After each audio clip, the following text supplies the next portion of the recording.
मैं एक गाने जा रहा हूँ भगवान गणेश के बारे में। हमें विश्वास है कि आप लोग को अच्छा लगेगा। लाइक और सब्सक्राइब करेंगे। धन्यवाद।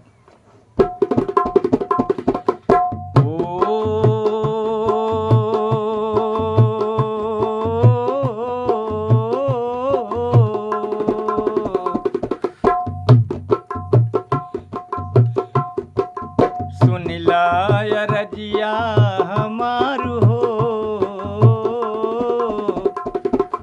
सुनिला रजिया हमारू हो, गौरा के ललनावा। सुनिला रजिया हमारू हो, गौरा के ललनावा। गौरा के ललनावा, गौरा के ललनावा। मूसक पे होई के सवार हो, आव हमरे भवनवा। सुनिला रजिया हमार हो, गौरा के ललनावा। विघ्न रोया करके देवा, करता हूँ मैं आपकी सेवा। विघ्न रोया करके देवा, करता हूँ मैं आपकी सेवा।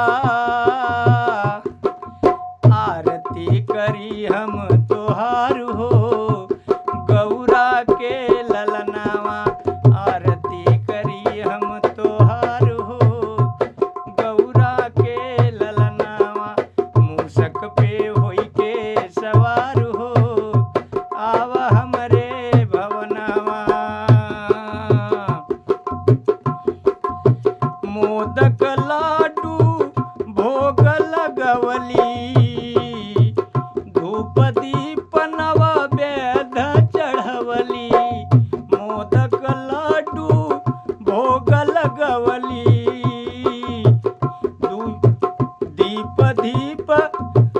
दीप धूप नववेद चढ़वली।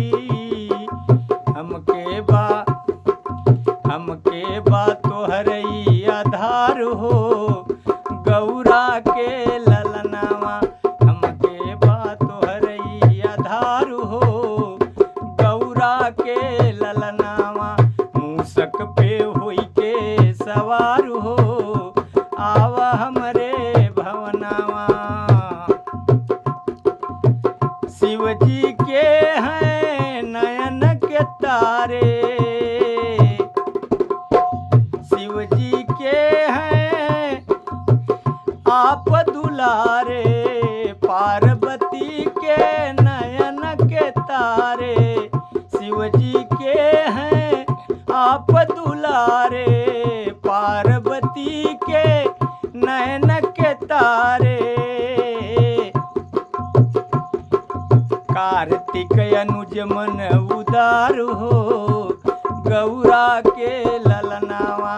कार्तिक अनुज मन उदार हो, गौरा के ललनावा। मूसक पे होई के सवार हो, आव हमरे भवनवा।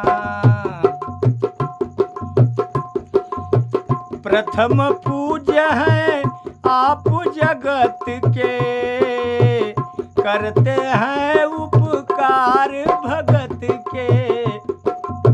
प्रथम पूज्य हैं आप जगत के, करते हैं उपकार भगत के। गावे भजन चंद्रिका तोहार हो, गौरा के ललनावा। गावे भजन चंद्रिका तोहार हो, गौरा के ललनावा। मूसक पे होई के सवार हो, आव हमरे भवनवा।